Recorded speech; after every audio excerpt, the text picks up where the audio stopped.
A thick blanket of mist rolled over Maple Hollow like a secret no one dared to speak. The road twisted and vanished into the fog, leaving only headlights slicing through the grey. A black Jaguar crawled forward, its driver checking the GPS that kept rerouting. "Signal lost!" the device blinked. Inside, Ethan Walker clenched the steering wheel with a jaw set tight. After 15 years in LA skyscrapers, he never imagined his next big decision would be at the end of a dirt road in the middle of nowhere. Before we continue with the story, tell us where you're watching from. Now sit back, relax, and enjoy the story. Ethan had left Maple Hollow when he was 19 and swore he'd never come back. But death has a way of calling us home, and his grandfather's passing had left a legal mess and a mansion with his name on the papers. He didn't remember much about the place, only that his grandfather was cold and controlling, and the house felt like a museum, haunted by a family that stopped loving each other a long time ago. Yet here he was, retracing roots he had tried to sever. The car finally stopped in front of iron gates, rusted but still proud, like the bones of a once mighty beast. Beyond them stood the manor, 3 stories of dark wood and stone, its windows glowing dimly like tired eyes. The rain began to fall lightly, as if the sky itself mourned the legacy Ethan had inherited. He hesitated before stepping out, his Italian shoes sinking into the mud. A silhouette moved by the porch, a woman, not what he expected. "You're late," she said, arms crossed, a flashlight in her hand. Her voice had grit, not irritation. "Grace Miller, I'm the caretaker, or I was, until your name showed up. On the will." Her hazel eyes studied him, like she already knew his intentions. Ethan blinked. He hadn't expected anyone to be living here. "I didn't know this place came with people," he replied. She didn't smile. Inside, the house smelled like pine, dust, and something faintly floral. Grace moved like she belonged, her boots firm against the creaking floor, her touch familiar with the lights and locks. Ethan followed her, absorbing the antiquity of everything. Paintings of unsmiling ancestors lined the walls. Books with cracked spines and spidery handwriting lay open on desks. "He kept everything exactly the same," she murmured, as if afraid to let time win. Ethan paused before an old photograph. A boy with messy hair, a stern man behind him and his grandfather. He looked at Grace. "Why did he leave it to me?" She shrugged. "Maybe guilt. Or maybe he thought he could control your life, even from the grave." Her words landed like lead. She handed him a thick envelope, his final letter. "It's intense." Then, without waiting, she disappeared upstairs. He opened the letter that night in the study, the fireplace crackling low. His grandfather's handwriting was unmistakable. "You are the last walker. This place is yours, and your burden. But you must stay for 30 days. Only then can you decide to sell or keep it," Ethan scoffed. "A month? What is this, some kind of game?" But beneath the sarcasm, a tremor of unease stirred. The next morning, Ethan walked the estate grounds. Trees loomed like sentinels. The fog never truly lifted, just shifted. A small greenhouse sat near the orchard, half collapsed, overtaken by ivy. And near the edge of the property, a weathered bench faced the valley. That's where he found Grace, sipping coffee and sketching. She looked up. "You're still here," she said, almost surprised. "Didn't think you'd last the night." "I don't run from ghosts," he said, trying to be witty. But Grace's expression didn't change. "You should," she replied, turning the page of her sketchpad. "Some of them never left." That night, Ethan dreamt of footsteps echoing in the halls, and someone whispering his name through the keyhole of his childhood bedroom. The following days passed in a strange limbo. Ethan explored, uncovering sealed rooms, dusty trunks filled with unsent letters, and a locked cellar door with no key. Grace remained distant but observant. They argued about modernization. Tear it down and rebuild, he suggested. This place has soul, she countered. Yours doesn't. Then came the discovery. Behind a loose panel in the library, Ethan found a hidden compartment. Inside, a photograph of a young woman, not his mother. On the back, a note in his grandfather's scrawl. "Forgive me." His heart pounded. He took it to Grace, who went pale. "You need to speak with Mr. Reed," she said quietly. "He knows more than he ever let on." The chapter ends with Ethan driving toward the edge of town to find Mr. Reed, the enigmatic attorney who handled the estate. In his rearview mirror, a figure appears on the road behind him, unmoving, unblinking, lost in the fog. Ethan slams the brakes, but when he looks again, there's no one there. Mr. Reed lived on the outskirts of Maple Hollow, in a house that looked like it had retired 50 years ago, and no one told it. The porch sagged, the roof threatened collapse, and yet something about it felt undisturbed. Ethan parked, still unsettled. From the phantom he thought he saw in his mirror, the wind whispered through brittle trees as he knocked. A long pause, then a creak. The door opened slowly. Reed was older than Ethan remembered, his skin more parchment than flesh. "Mr. Walker," he said without pleasantries, as though expecting him. "You saw her, didn't you?" Ethan blinked. "What?" The old man stepped aside.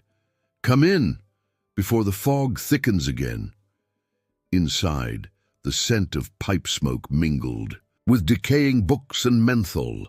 Every wall was lined with case files, legal books and photographs. One caught Ethan's eye, a girl with wild curls and laughter in her eyes, the same girl from the photograph in the house. "That's not my mother," Ethan said, pointing. Reed nodded. "No, that's Eleanor Whitman, your grandfather's first love." He lit his pipe with shaking hands. "She disappeared in 1961. The body was never found. Officially, she ran off. Unofficially, well, people around here whisper she still wanders the property." Ethan felt a chill. "You think she's the one I saw?" Reed didn't answer. Instead, he pulled out a yellowed file folder and handed it over. "Your grandfather's will wasn't the only thing he left. There's another document, a codicil, buried in county records. It outlines a hidden clause. If the Walker estate is sold before 30 days of habitation, the deed reverts to the state." Ethan frowned. "So I really have to stay?" Reed's eyes narrowed.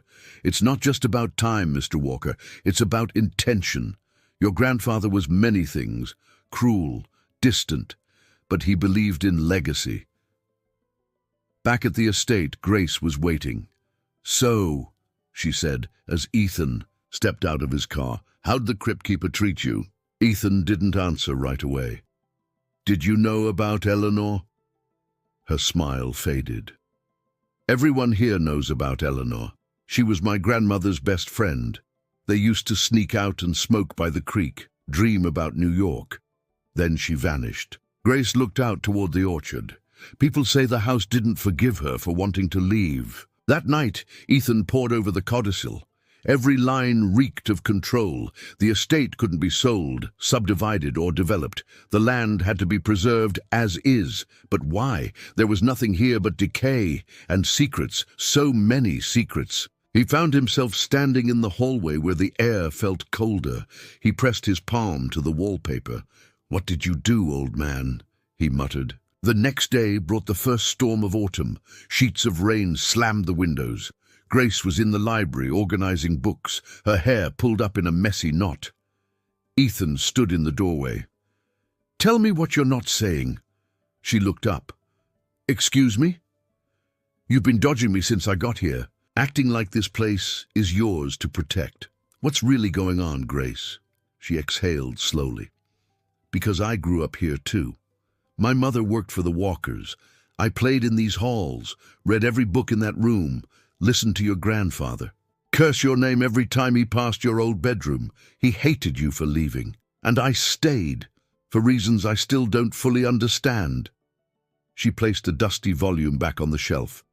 I've seen what this house can do to people who stay too long. That night Ethan heard music. Faint, a piano playing somewhere in the house. He followed it barefoot, the notes echoing down the dark hall.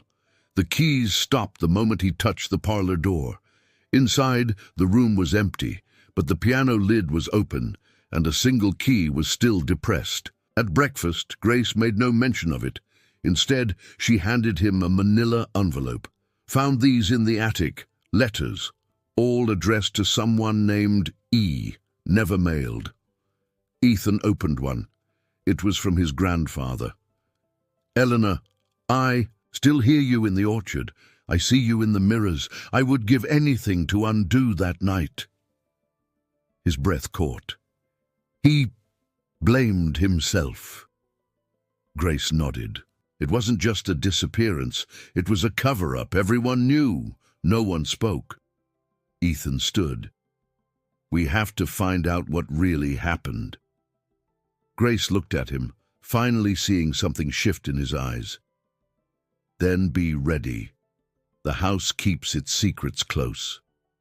That evening, Ethan returned to the cellar door. He pressed his hand to it. Something moved behind it, faint, but there, like breath or whisper. Grace, he called. No answer. The knob wouldn't turn. He stepped back, heart pounding. That's when he noticed it, fresh mud under the door. But no one had gone in or out. As the storm raged above and Grace searched the attic for more letters, Ethan sat on the floor in front of the locked cellar. What are you hiding? He whispered, and from behind the wood something knocked, once, twice, then silence. The knock behind the cellar door lingered in Ethan's chest like an aftershock. He waited, frozen, half expecting it to happen again. But nothing came, just silence, thick and oppressive. His logical mind screamed for explanations. Old pipes, animals, maybe even a trick of his imagination. But deep down, something older and more primal whispered otherwise. That wasn't nothing. He didn't tell Grace, not yet. Instead, he scoured the house for a key. Every drawer, every old coat pocket, every forgotten cabinet.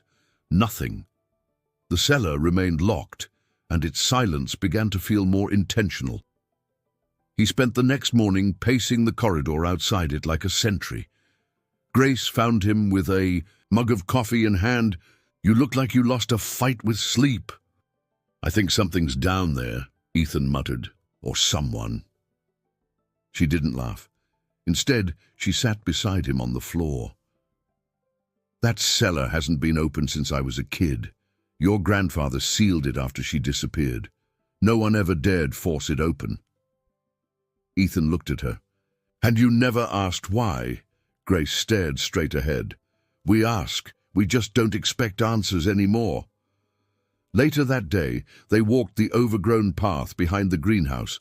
Grace pointed to a cluster of stones hidden in the weeds. The Whitman family plot, she said. No headstone for Eleanor, just an empty space. Ethan crouched, brushing moss from the names.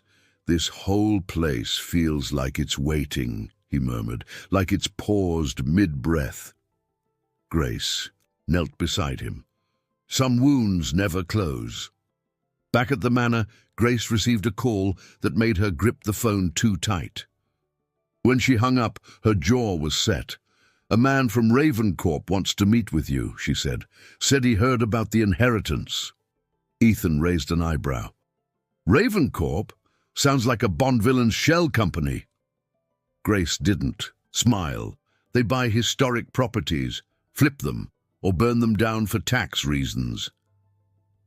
That evening, Ethan met with the Ravencorp agent at the town's only diner. The man, slick in a charcoal suit, wore a grin like a shark. We could offer 7 figures, you walk away clean, no more fog, no more history. Ethan studied him. And what would you do with it? The man's smile thinned. Let's just say restoration isn't in our vocabulary." Ethan didn't respond, but something in his chest twisted, surprisingly protective. He came home to find Grace in the study, surrounded by old blueprints and family trees. "We need to find out what's under this house," she said. "Something's been covered up." She showed him a floor plan with a space that didn't match reality. "There's a room between the parlor and the east wing that isn't in the current layout." Ethan stared. "You think that's what's behind the cellar door?" That night, he dreamed again. A woman in white, her face obscured, standing at the top of the stairs. She reached for him, lips moving, but no sound. When he awoke, his sheets were soaked in sweat, and the hallway smelled faintly of gardenias. The next morning, Grace led Ethan to the parlor. "Watch this," she said, and tapped the far wall. Hollow. Together, they pushed against it until a small portion gave way. A door revealed itself, disguised in the paneling. Locked, but Ethan noticed a keyhole, one he hadn't seen before. He ran upstairs, dug into his grandfather's desk drawers, and found a strange brass key hidden beneath a false bottom. Back downstairs, his hands trembled as the key turned. A soft click, the door creaked open. Inside was dust and darkness. The air tasted like rot. A single cot sat in the corner. A piano, the same one from the parlor, only this one was older, stripped down with blood-brown keys. On the wall, scribbled in charcoal, were the words, "I didn't run, I was erased." Grace gasped behind him. This was Eleanor's room. Ethan turned, stunned. He locked her down here. "Or someone did," she whispered. "This wasn't a home, it was a cage." As they examined the room, Ethan found a small book beneath the cot. A diary. The pages were fragile, but one passage stood out. He said no one would believe me, that the land must remain clean, sacred. But I know what's buried beneath the orchard. It screams at night. Ethan looked up at Grace, his pulse racing. "What the hell happened here?" Grace answered, but not with words, just a single glance toward the cellar. The silence behind that door no longer felt empty. It felt like a held breath, waiting. Word traveled fast in Maple Hollow. The next morning, Grace opened the door to find an envelope nailed to the porch beam. No return address, just a sheet of paper with one sentence, typed in stark black letters. "Do not dig up the orchard." She didn't show Ethan right away. Instead, she burned it in the sink and told herself it was just some crank, but the ashes clung to the porcelain like guilt. In town, Ethan was approached by Mayor Hollis, a man with a handshake too firm and a smile too soft. "We've heard rumors you're refusing Ravencorp's offer," he said, like a threat dressed in civility. "That land could bring jobs, progress." Ethan replied, "Progress built on silence isn't progress. It's erasure." The mayor's smile cracked. "Some stories are better left in the dark, Mr. Walker." Back at the estate, Ethan found Grace in the attic, sorting through trunks of old clothes and forgotten heirlooms. He held up the diary. "This changes everything." She nodded. "And yet, no one will listen." He sat beside her, watching. Dust particles spin in sunlight. "Why stay here, Grace? Why fight for this place when it's tried so hard to bury you?" She hesitated. "Because I have nowhere else that feels like truth." They spent the afternoon cataloging Eleanor's diary. Dozens of entries, some lucid, others frantic, painted a picture of someone trapped between reason and something otherworldly. "She kept mentioning the orchard," Grace said, "and voices beneath the roots." Ethan circled a passage. "He made me drink it, said it would cleanse the memory. But now I forget how the sky sounds." He looked at Grace. "What does that mean?" She didn't answer. That night, Ethan ventured to the orchard. A crescent moon lit the trees in silver. He stood among the trunks, trying to imagine what Eleanor saw here.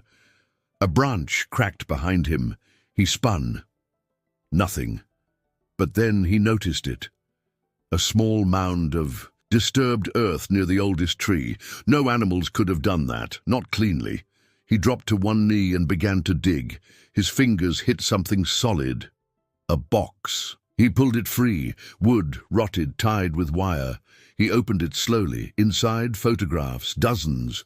All of young women, all taken in this house, most smiling, some clearly terrified.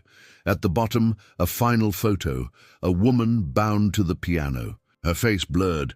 But Ethan knew it was Eleanor.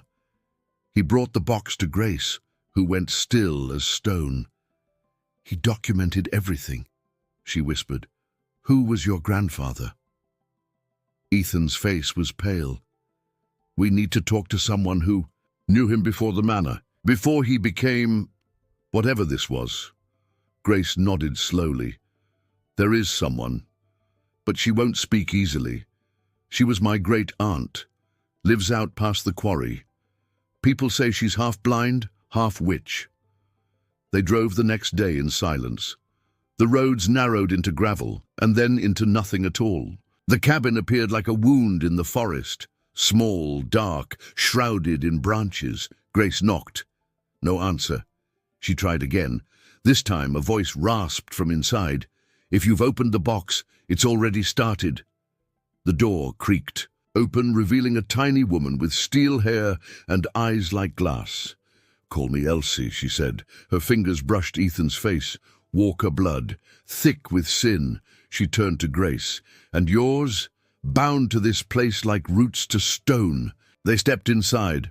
The walls were lined with herbs and bones, candle wax and dust. "Eleanor came here once," Elsie said. "Said she was hearing things.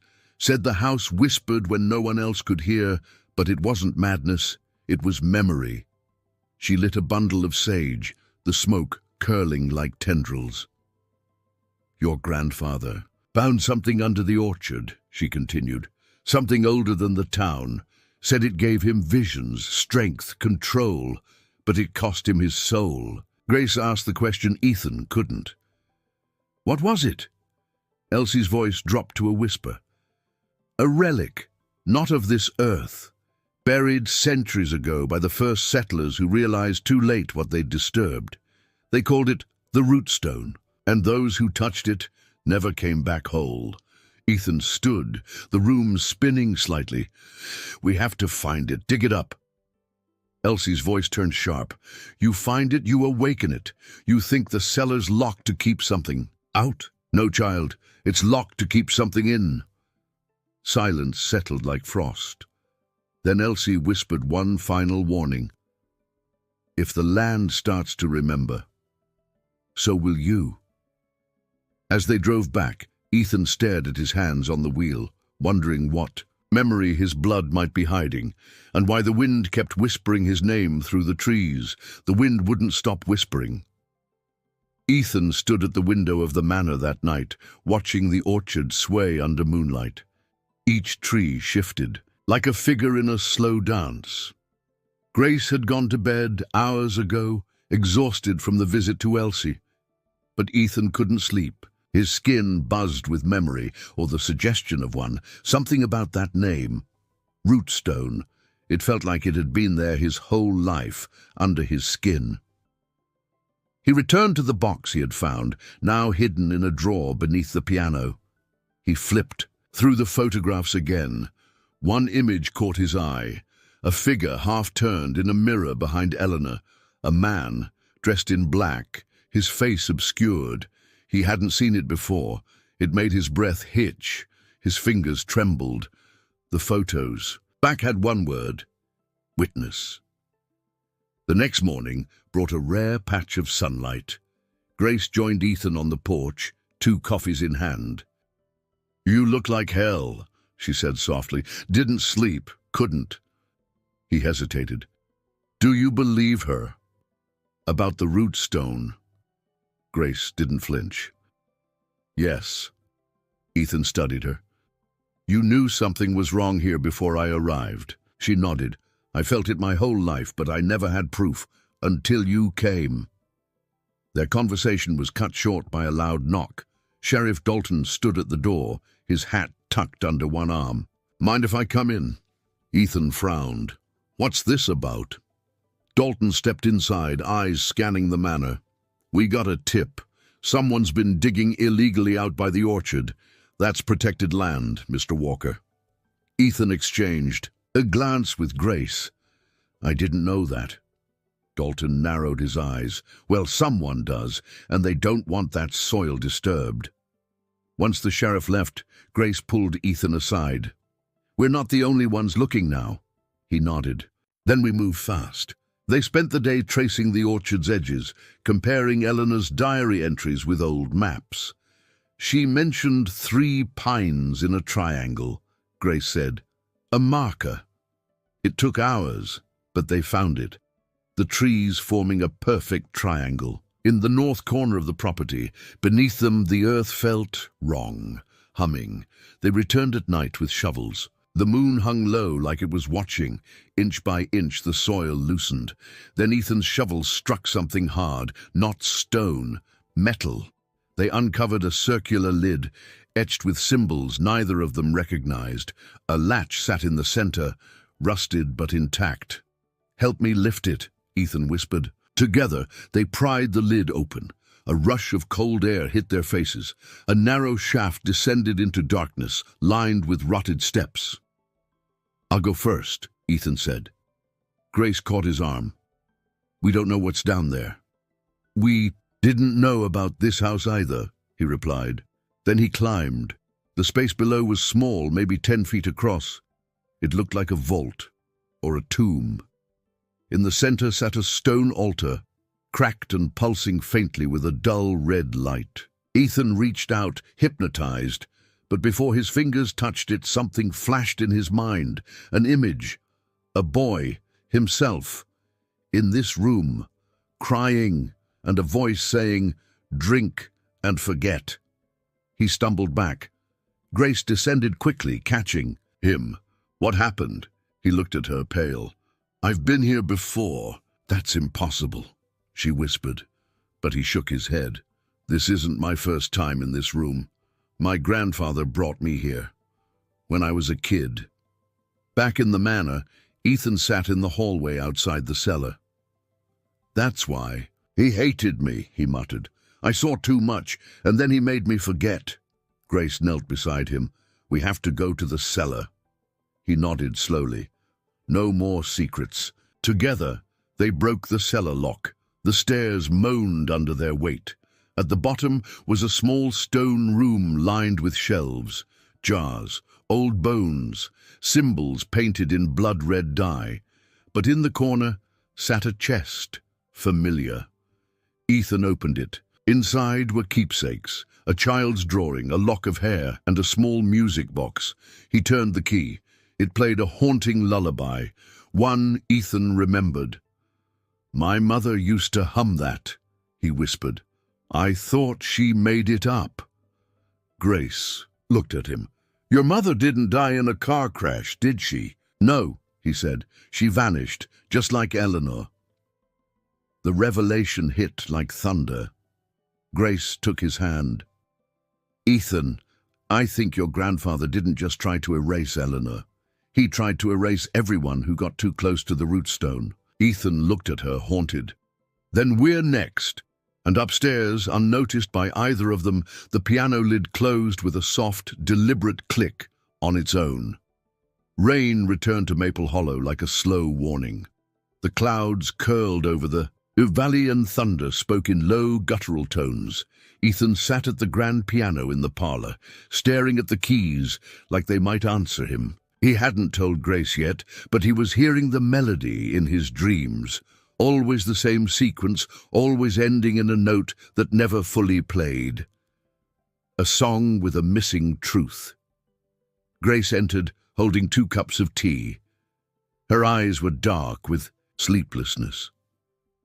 I've been thinking about your memory, the vault, the altar, your grandfather making you forget. What if that's not all he made you forget? Ethan looked up. Like what? She hesitated.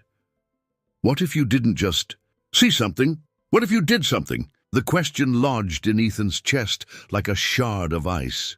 You think I helped him? Grace shook her head. I don't know, but if the root stone really warps memory, then the truth might be worse than either of us imagine. Ethan set the tea aside. Then we find it, all of it, before someone else does. They returned to the shaft beneath the orchard at dawn. The air felt heavier, like the ground itself was reluctant to release its secret. This time, Ethan brought gloves and a small recording device. If anything happens, I want this on tape.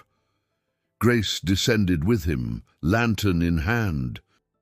The root stone sat unchanged, still faintly pulsing, still patient. Ethan circled it. This wasn't just buried, it was sealed. Someone wanted it locked away. Grace examined the carvings.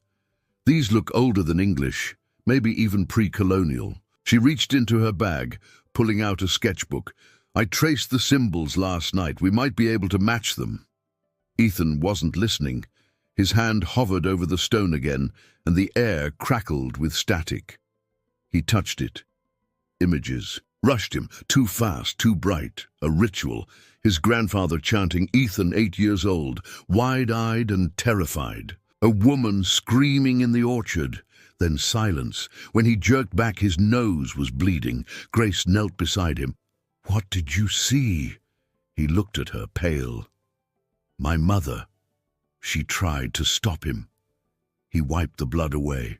He silenced her, and I watched. Grace's hand tightened around his.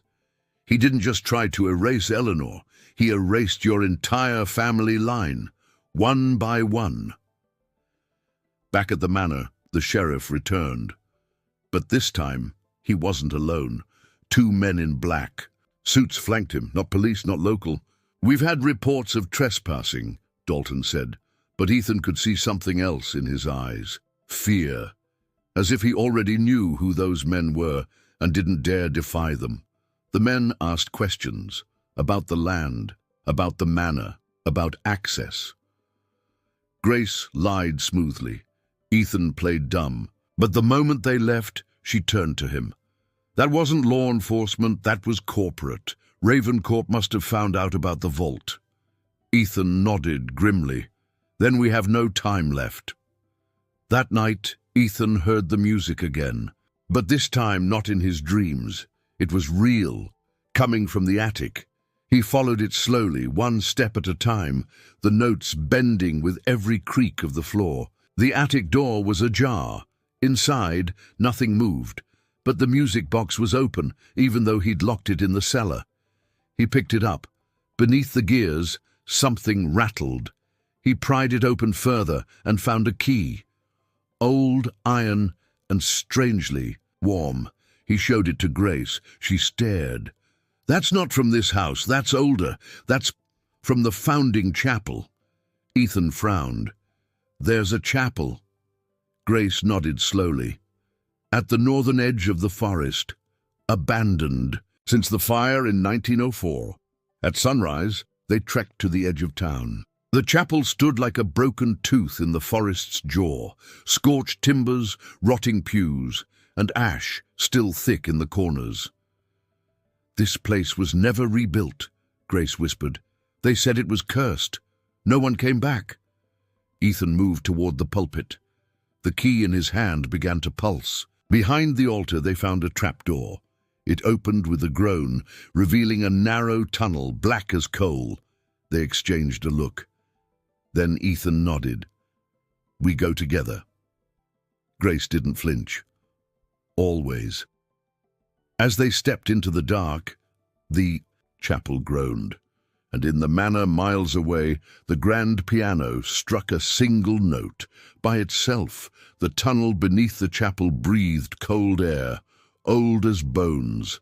Their footsteps echoed against stone walls, the only light a flickering lantern in.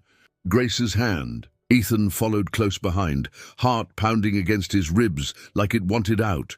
The walls were carved with the same symbols as the root stone, looping endless patterns like roots or chains. This wasn't built by settlers, Grace whispered. This was sealed. Ethan nodded, sweat beading on his brow. This whole place feels like it's holding its breath." They pressed forward, deeper into the dark. The air grew warmer and thicker. They turned a corner, and the tunnel widened into a cavern. At the center stood an altar, not like the one under the orchard. This one was crude, made of bone and wood, with offerings piled high, trinkets, locks of hair, broken watches, rings. "These are sacrifices," Grace said quietly, "from generations." Ethan's hand trembled as he lifted a charm bracelet. "My mom had one just like this." Grace pointed to the far wall. A mural, partially faded, depicted figures bowing to a stone. Above them, shadowy creatures rose from the earth, faceless, many-armed. "They worshipped something," she said, "or feared it enough to feed it." Ethan stepped closer. His eyes caught a name scratched into the mural's edge: Jonas Walker, his grandfather. Before they could speak, the ground beneath them trembled. A low rumble echoed through the cavern. Dust fell from the ceiling. "We need to move," Grace said. They turned back, but the tunnel behind them had collapsed, blocked by stone and debris. Panic clawed at Ethan's chest. "We're trapped." Grace searched frantically with her light.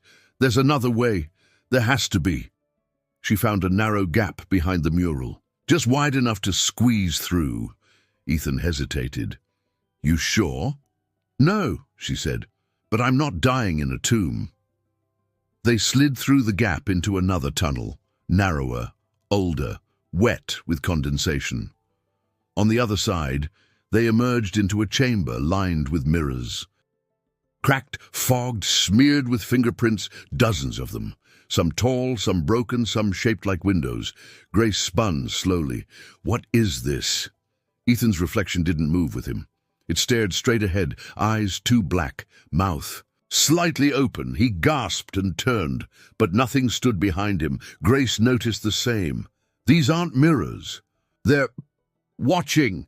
One cracked, then another. A chorus of fractures rang out. The sound made Ethan's head pound. "We need to get out, now!" They pushed open a door at the back of the chamber and stumbled into a narrow stairwell that twisted upward like a spine.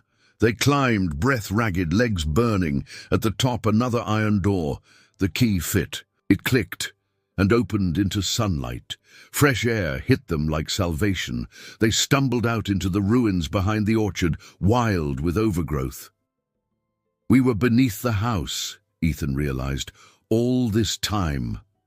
They returned to the manor in silence, both trembling, both changed. Grace broke the silence. Jonas didn't just find the root stone, he offered people to it. Ethan's stomach turned. My mother, Eleanor, others. He fell into a chair. And I was supposed to be next, but she stopped him.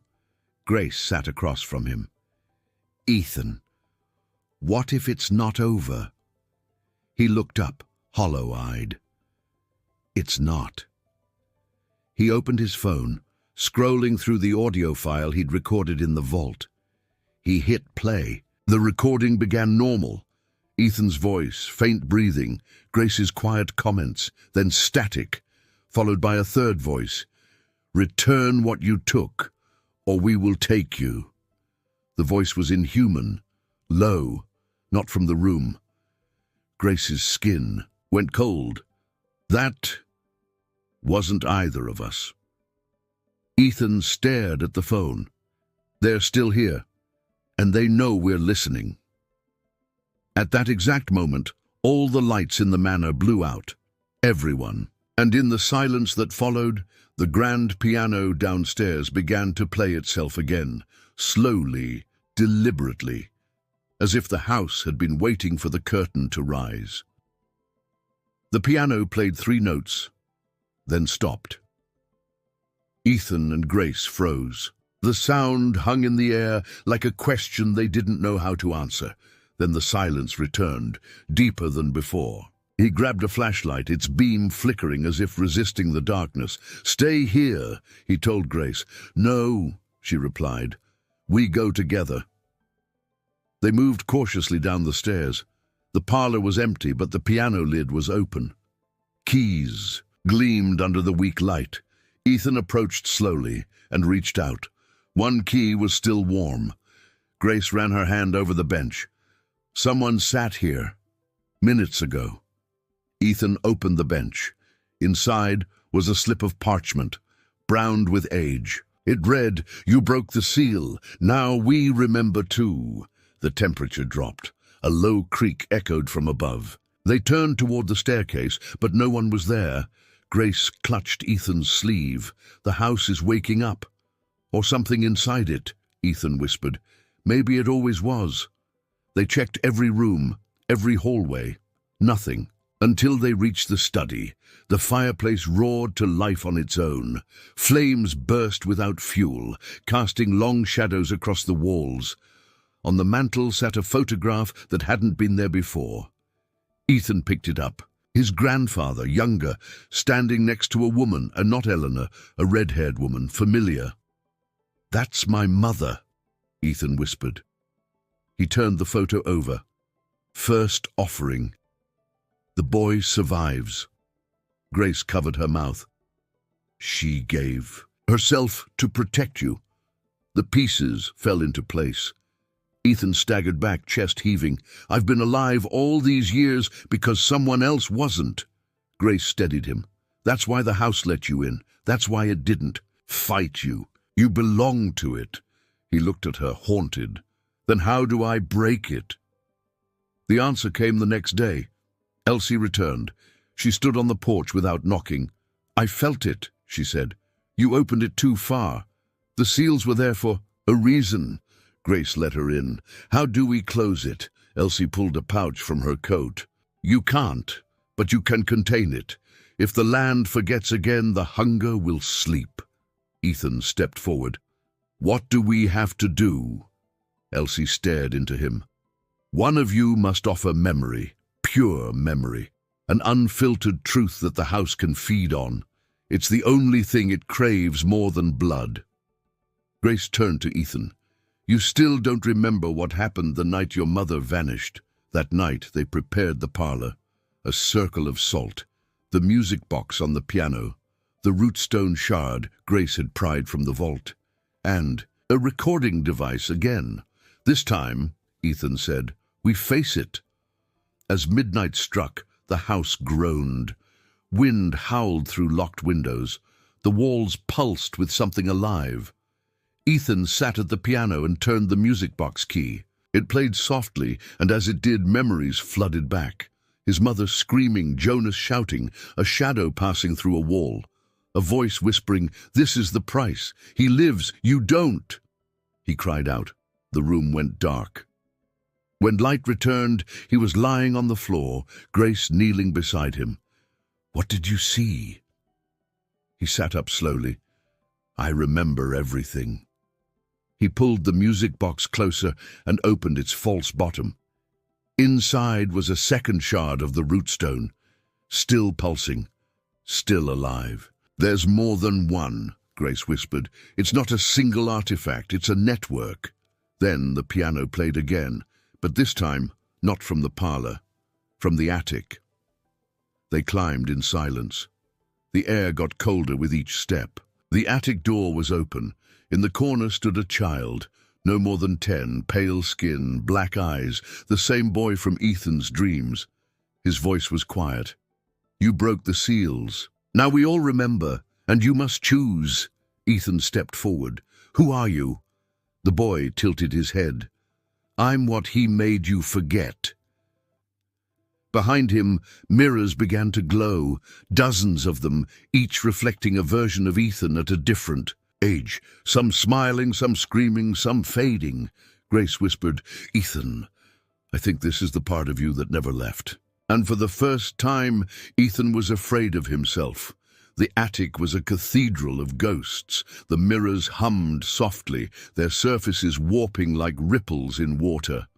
The boy stood silently among them, eyes dark and ancient. Ethan couldn't move, couldn't blink. The child looked so much like him, yet older somehow, timeless. "Why do you look like me?" Ethan whispered. The boy smiled, but there was no warmth in it. Because I'm what was left behind. When he erased the others, I stayed. Someone had to remember. He turned to the largest mirror, which began to clear, revealing a scene from the past. A younger Ethan, no older than 6, sitting on his mother's lap, giggling. The image twisted, then showed her screaming, dragged by unseen hands into darkness. Grace stepped closer, shaking. Is this memory or manipulation? The boy didn't answer. He pointed at Ethan. Ask him what he did. The image shifted again. Ethan, older, maybe 10, standing beside Jonas, eyes glassy, expression blank, holding a shard of the rootstone. Behind him, someone sobbed, someone alive. Ethan staggered, back grabbing the edge of a broken frame. No, I wouldn't. But the boy stepped forward, voice flat. He made you a vessel. You were the price for power. You fed the rootstone, and it kept you alive. The others paid. And now it wants the rest of you. Grace turned to Ethan, eyes wide. Is it true? I didn't know, he shouted, voice breaking. I didn't know what I was doing. He said it was a dream, a game. He collapsed to his knees, clutching his head. I forgot because I had to. Grace knelt beside him. You were a child. That wasn't your fault. The boy's eyes narrowed. And then whose was it? Who carries the guilt? A mirror cracked, then another. The room pulsed like a heartbeat. Grace stood. This place is feeding on guilt, on pain. It wants us to be afraid, to believe we're beyond redemption. The boy stared at her. And what would you offer instead? Love? Truth, she said, willingly given. She stepped into the center of the room, her voice steady. My truth is this. I've always feared this house, feared what it would make me become. But I stayed because I believed in something deeper than fear. I believed that some places and people are worth saving. She turned to Ethan, even broken ones. The mirrors shuddered, then began to clear. The boy blinked for the first time, confused. That's not how it works. Ethan rose slowly, his voice hoarse. Maybe it is now. He reached for the shard of the rootstone still pulsing in his pocket. Take it, he said. Take it all back. He pressed it to the mirror. Light exploded across the room, blinding. A sound like 1,000 voices screaming through water filled their ears. Then silence. When the light faded, the boy was gone. The attic was still. Every mirror had cracked, and Ethan stood alone in the center, breathing hard. Grace touched his arm. What did you do? He stared at the shard, now dull and lifeless. I gave it what it wanted, the part of me that still believed I deserved punishment. He looked at her, and it took him instead. They descended in silence. The house was quieter. The piano untouched. The air felt less heavy, like something had been lifted. Grace leaned on the railing. What now? Ethan looked up at the chandelier, once flickering with unseen breath, now still. Now we bury the stone, all of it. We close the door. Later they dug deep beneath the orchard. Together they placed the fragments in a steel box, sealed it, and lowered it, beneath earth and salt. Ethan covered the final mound and placed his hand on the soil. No more feeding, no more forgetting. Grace stood beside him, the sun rising through the mist. Think it's over? No, Ethan said, but I think we've finally started to heal. They turned back toward the house, now just a house, not a tomb, not a shrine. And behind them, beneath 6 feet of earth, the rootstones slept, but only for now. The manor didn't moan anymore. The walls no longer breathed. For the first time in weeks, it felt like a house. Aged, yes, but calm.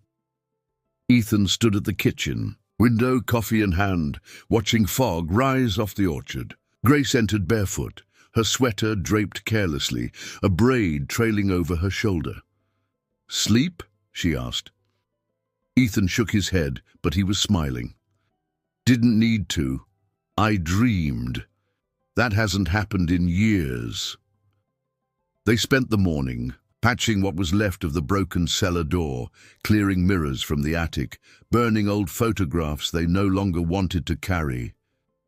Is it strange, Grace asked, as they watched ashes drift skyward, to grieve a memory you don't miss? Ethan nodded.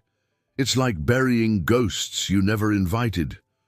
By noon, they visited Elsie. She greeted them with tea and tired eyes. You closed one door, she said, but memory seeps, especially in soil this old. She handed Ethan a small parcel. Inside was a worn journal, his grandfather's. I kept this, Elsie admitted, because I was afraid to read it alone. Ethan turned the first page. To preserve is to sacrifice. Back in town, the mayor met them at Pearl's Cafe. I've heard you're staying, he said, not smiling, that the manor's no longer for sale. Ethan nodded. Not now, not ever. The mayor frowned. There are people who won't like that. This town needs growth. Grace leaned in. Maybe it needs roots first. The cafe door jingled as Sheriff Dalton entered. He joined them without asking. Ravencorp's backing off, he said. Don't know why, but their men packed up this morning, left the chapel sealed, like they knew they weren't welcome. Ethan didn't smile. Good. But even as they tried to return to normal, small signs reminded them that nothing was ever truly quiet. A child at the school garden whispered about a boy in the orchard. An elderly woman stopped Grace in the street and asked if Eleanor would be visiting the Harvest Festival this year. And the music box, it turned itself one night, just once. One note, then silence. They tried to move forward. Grace resumed teaching. Ethan began renovating the greenhouse with local help. They repainted the library, rewired the west wing, turned one of the sunrooms into a reading nook. They laughed more, slept better, made meals that didn't taste like survival, but the journal remained unopened on the mantel for days, until Ethan couldn't resist. He sat beside the fire and began to read. Each entry painted Jonas Walker as a man crumbling under belief, not power-hungry, but terrified. Terrified of forgetting, of losing his legacy, of being swallowed by irrelevance. One passage struck Ethan cold. She promised safety if I fed the root, said I'd live through fire and water, but she didn't say who she was. And now she's part of him. Grace read it aloud the next morning. Who do you think he meant? Ethan rubbed his eyes. Eleanor, or my mother, or something else entirely. Grace stared into the hearth. We've been fighting to forget what the house remembered, but maybe we should be asking what it forgot.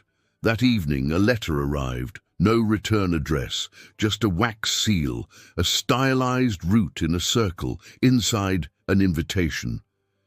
Mr. Walker, you are cordially invited to attend the Legacy Council. There are others like you. You're not alone, but we need to talk. Grace read it twice. Do you think it's real? Ethan didn't speak for a long time. Then, if it is, this isn't over. He placed the letter beside the music box, which now sat silent, waiting, like it knew its melody wasn't finished. They sat together on the porch as the sun dipped behind the hills. Grace leaned her head on Ethan's shoulder. You're not him, you know, she whispered. You broke the cycle. Ethan wrapped an arm around her. Maybe, but what if there's more than one? The orchard swayed quietly in the twilight. But beneath the soil, something stirred. Not hungry, this time, just curious. The letter lay unopened for days after its arrival. Ethan left it on the fireplace mantel, pretending it didn't matter. But the seal haunted him. That root, twisted into a perfect circle, was too deliberate, too ancient. Finally, he broke the wax. Inside was an address, a time, no name. No details, just one sentence. Come alone. Grace objected. You don't even know who they are. Ethan nodded. That's why I have to find out. She crossed her arms. And if they're like your grandfather? Ethan stared at the letter. Then I'll know what I'm up against. He left before sunrise, driving hours north through winding mountain roads. The address led him to a lodge hidden in pine-covered hills. Weathered wood, dark glass, an old flag snapping in the wind. A man greeted him at the door, mid-40s, grey at the temples. "Mr. Walker," he said, "we've been expecting you." Inside, the atmosphere was strange, quiet but watchful. A dozen people sat around a stone table. No one spoke until Ethan did. "Who are you?" The grey-haired man smiled faintly. "We're survivors, heirs, keepers of places like yours. The root doesn't just grow in Maple Hollow.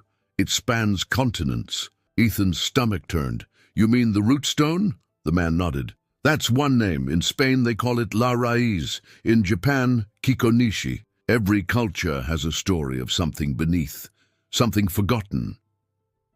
They introduced themselves.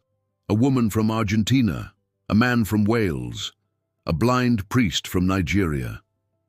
Each carried stories that mirrored Ethan's: ancestral lands, unnatural, memory loss, whispered songs in the dark. "We formed this council to protect the world," the Welshman said, "from the things we buried and the ones we didn't bury deep enough." Ethan listened, asked questions, shared pieces of what he and Grace had discovered. When he mentioned the mirrors, several members stiffened.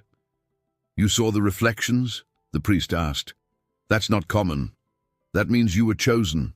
Ethan's voice dropped. "Chosen for what?" No one answered. The grey-haired man finally said, "We need you to return. There are still relics in your home. Still roots that haven't died." He slid a sealed envelope toward Ethan. "And we need you to burn the orchard, all of it." Ethan froze. "What?" "Fire severs the memory. It's the only way to break the last vein." Ethan stood. "That land has history, people buried there. You want me to erase that?" The room fell silent. The woman from Argentina said, "Would you rather it wake again?" Ethan left without answering, drove back in silence. The mountains loomed like judges. Back at the manor, Grace met him on the porch. "Well?" He didn't speak, just handed her the second envelope. Inside were blueprints, a map of the orchard, red X's, and a phrase, "Memory has a root, sever it or it consumes you." They stood in the orchard the next morning. Ethan held a can of gasoline. Grace looked around. "It's not just trees, Ethan. This land means something." Ethan nodded. "I know." He dropped the can. "That's why we're not burning it." Instead, they started digging again, not recklessly, purposefully. Ethan followed the red X's. At each mark, they found fragments, shards of bone, rusted lockets, coins, etched with strange lettering. The orchard was a graveyard, but not of the dead, of the forgotten. Grace held up a twisted ring. "Each object is a memory, a life, someone who was meant to be erased." Ethan realized the council wasn't trying to protect the world. They were trying to protect the secret, the truth buried too deep. "We need to expose this," Ethan said. "All of it." That night, Grace began scanning the objects, documenting them, creating a digital archive. "If people remember," she said, "maybe the root won't need to." Ethan smiled faintly. "And if they forget?" Grace didn't look up. "Then it comes back stronger." A storm rolled in, thunder cracked overhead. But inside the manor, the air was clear. For now. Ethan placed the last shard of the rootstone into a sealed case, labeled it "Property of the Hollow Archive," then turned to Grace. "Let's start telling the world." Rain battered the windows like a warning. Ethan stood over Grace's laptop, watching as image after image uploaded. The objects they'd unearthed. Eleanor's diary entries, even his grandfather's encoded rituals. "If this goes live," he said, "we're officially enemies of the Legacy Council." Grace didn't flinch. Then let them come. They launched the site that afternoon, the Hollow Archive. Simple, stark truth in digital form. Within hours, anonymous traffic poured in. Historians, survivors, conspiracy theorists. Most left silent. But a few responded. "I've seen these symbols before. This isn't just in Maple Hollow. They're watching us now." The following morning, Ethan's car wouldn't start. Its wiring had been slashed. Grace found her phone smashed beneath the porch. Someone had entered the manor during the night, left no mess, no noise, just moved a single photo frame upside down on the mantel. "That's a message," Grace whispered. "They've been inside." Ethan didn't sleep. He stayed up, watching old tapes his grandfather recorded, lectures, speeches, interviews. One caught his attention, a grainy VHS labeled Initiation, 1982. Jonas Walker, younger, surrounded by hooded figures. He was chanting, "Blood remembers, we forget. The price is pain, the reward is legacy." And behind him, another face. The grey-haired man from the council. He played it again and again. "They lied," Ethan muttered. "They weren't protecting us, they were feeding it." Grace appeared in the doorway. "There's more," she said. She handed him a packet. "Elsie gave me this. Said she wasn't supposed to." Inside, letters from the Legacy Council, dated from decades ago, mentions of experiments, children, subjects. Ethan's name appeared, dated 1992. He staggered back. "They didn't just watch. They chose me." Grace grabbed his hand. "You were never a victim of circumstance. You were selected." His voice cracked. "That means my mother, she was a threat. That's why they—" Grace nodded slowly. "And that's why they're coming now." That night, the manor's west wing went dark, power surge. When they checked the fuse box, it had been ripped out. Not chewed, not melted, ripped. On the wall beside it, a root, carved deep into the plaster, still wet. Grace whispered, "They're trying to reclaim this place." They left the next morning, drove to the local university, met with a folklore professor who had reached out through the site, Dr. Lena Morano, sharp, intense, obsessed. "These symbols," she said, "appear in multiple cultures, but always buried, always suppressed." She showed them stone rubbings from dig sites in Peru, Egypt, and rural Russia. Same pattern, same warnings, and always followed by mass disappearances, Grace leaned in. "So it's real, global."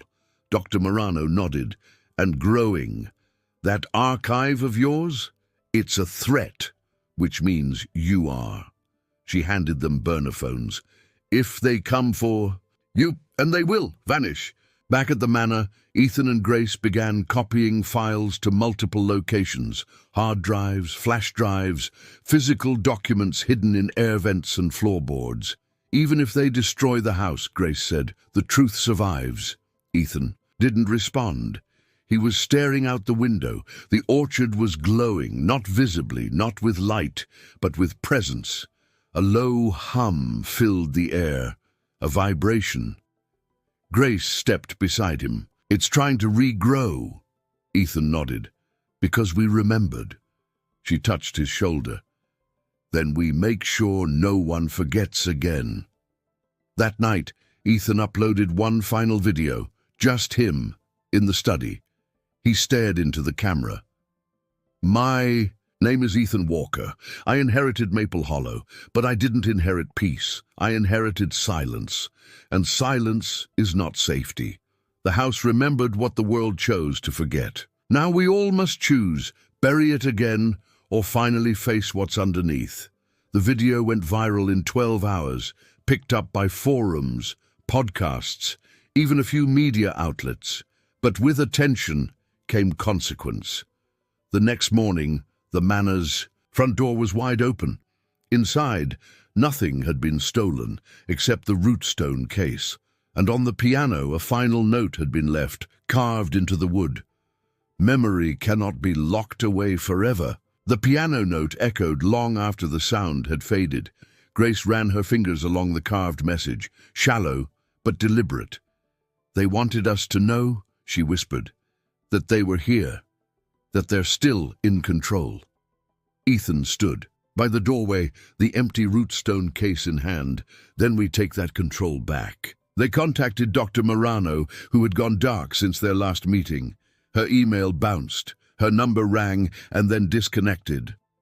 That night, a single text arrived from her burner phone. "Don't come here. They're watching. I've gone underground." Grace stared at the screen. "She's gone off-grid. That means they're escalating." Ethan nodded. "Which means we need to hit first." He pulled out the packet Elsie had given them, the old council documents. One caught his attention. Project Nemosin. An address. Switzerland. "They have a facility," he said. "A vault. If they took the rootstone, that's where it's going." They contacted a pilot Ethan knew from his venture capital days. "Private," Ethan said. "No records, no logs." The man didn't ask questions. Within 24 hours, they were in the air. The manor shrank beneath them, and for the first time, Grace realized how far this had gone. "We started with a ghost in an orchard," she said, watching clouds roll past. "Now we're chasing black sites across the globe." The facility was buried in a valley, beneath a corporate shell labeled Thalos Biotech. Ethan and Grace posed as investors, armed with falsified credentials and tech jargon. It worked, up to a point. They gained access to the upper levels. But beneath the labs, the real truth pulsed, locked, monitored, guarded. Grace noticed something. As they passed a security checkpoint, a guard's badge bore the root circle, same seal. "They don't even hide it," she murmured. "Because they think no one's paying attention," Ethan replied. They reached the archive room with the help of a stolen access card. Inside were drawers, shelves, and sealed cases, each marked with initials, dates, and origins: MH001, JW003, EM009. Grace stopped cold. Eleanor Whitman. She opened the case. A photo, a diary fragment, and a vial, labeled cognitive residue. Class D. Ethan found another, EW000. His initials. "They were collecting pieces of us, like we're artifacts." He turned, breath shallow. "They didn't steal the rootstone to bury it. They're studying it." Grace pulled a file from the drawer. Inside, blueprints of memory maps, neurological scans. A hypothesis: collective memory reanimation. A line was underlined twice. "With enough fragments, the dead may not stay dead." She dropped the folder. "They're trying to resurrect them. Through us." Alarms began to wail. Their time had run out. They sprinted toward the exit, but the corridor sealed behind them. An intercom clicked on. The voice was familiar, the grey-haired man from the council. "Mr. Walker, Ms. Miller, you had potential, but you were never meant to see this far." Ethan stepped forward. "You're playing God with memory." The man chuckled. "We're restoring the legacy, one life at a time. Don't you want your mother back?" The offer hit Ethan like a hammer. For one fleeting moment, he hesitated. Grace saw it. "That's not her," she said firmly. "That's a simulation, a ghost in data. That's not real memory." Ethan's jaw clenched. He turned to the camera. "Then here's my answer." He smashed the nearest console with a fire extinguisher. Sparks flew, red lights flashed. Grace yanked a sprinkler valve. Water drenched the servers. Alarms screamed louder. They escaped through the maintenance tunnels with guards in pursuit. A stolen access code opened the final hatch. They emerged into the frozen alpine night, breathless, shaking, but free. Back in Maple Hollow, the orchard stood still, unaware of what had been risked to protect its soil. Grace and Ethan sat by the hearth, soaked, exhausted, "They'll come. Again," she said. Ethan nodded. "Then we make them regret it." He placed a new lock on the Rootstone's vault, this time not to hide it, but to keep the world safe from what it wants most, to forget the cost of remembering. And from the trees beyond the window something watched, not hostile, just aware. Maple Hollow was quiet when they returned. Too quiet. The manor sat unchanged, but something in the air had shifted, lighter perhaps, or simply still. Grace walked the orchard path alone that morning, her boots leaving fresh tracks in the dew. At the oldest tree, she paused. The bark had begun to split, not from decay, but from within. A faint glow bled through the cracks. "It's not over," she whispered. Ethan was in the study, sifting through the council's recovered files they had stolen before fleeing. "There's a second vault," he told Grace that night, "buried under Lisbon. Same structure, same symbols, different name. Arvor. Do silencio." Grace leaned against the mantel. "They've been trying to control it everywhere, not just preserve memory, but weaponize it." They spent the next 2 days uploading every piece of evidence they hadn't yet shared. Global leak networks, decentralized servers, podcasts, forums. They held nothing back. And then they waited. The response was electric. Whistleblowers stepped forward. Historians confirmed ancient correlations. Even governments issued quiet denials, which only fueled the fire. The Hollow Archive was no longer just a curiosity, it became a movement, but it also made them targets again. 3 nights later, Grace found a symbol burned into the barn door, the root circle, this time carved in fire. "They're not hiding anymore," she said. "They've lost control of the story." Ethan nodded. "That makes them desperate." The next day, a package arrived with no return address. Inside, a photograph of Jonas Walker. But this time, he was not alone. A woman stood beside him. Not Eleanor, not Ethan's mother, Grace's mother. On the back, "Every memory has a root. You were never separate." Grace dropped the photo. "My family was part of this." She backed away. "I thought I stayed to protect this place, but maybe I was just drawn back. Like you." Ethan caught her. "It doesn't matter who planted us here. We choose how we grow." She held him tightly.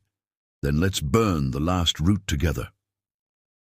They returned to the oldest tree, the one Eleanor mentioned in her final diary entry. Beneath it, they dug one last time. What they found wasn't stone or bone. It was a seed, black, pulsing, warm. Ethan held it in his palm. "This is where it started." Grace poured a circle of salt. "And this is where it ends."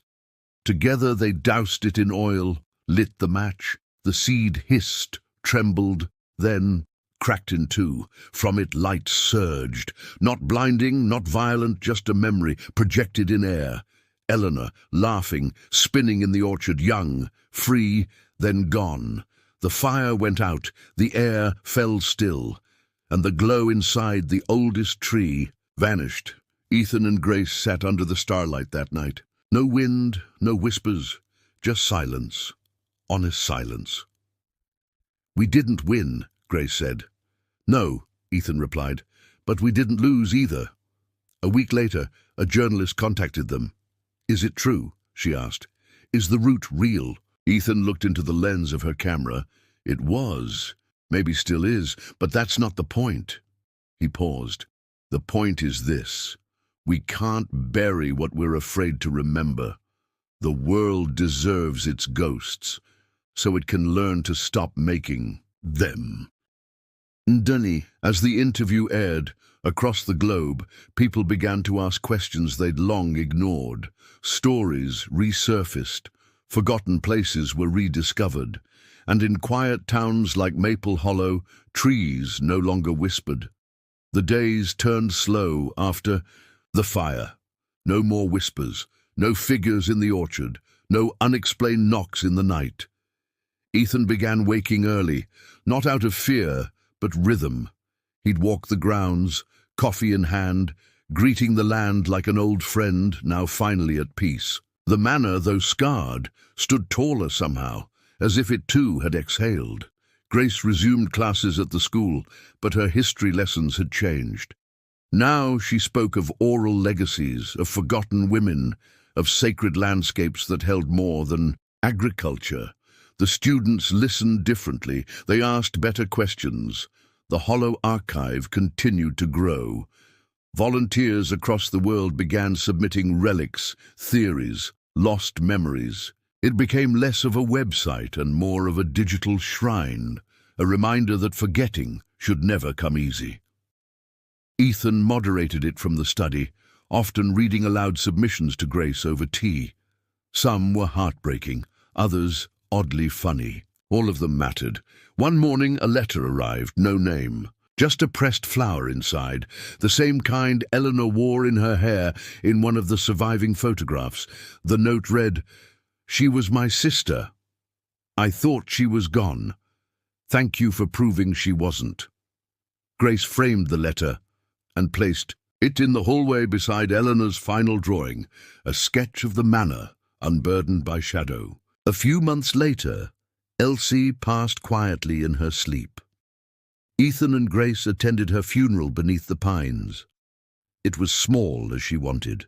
No sermons, no stones, just ash in the wind and her cane leaning against a tree.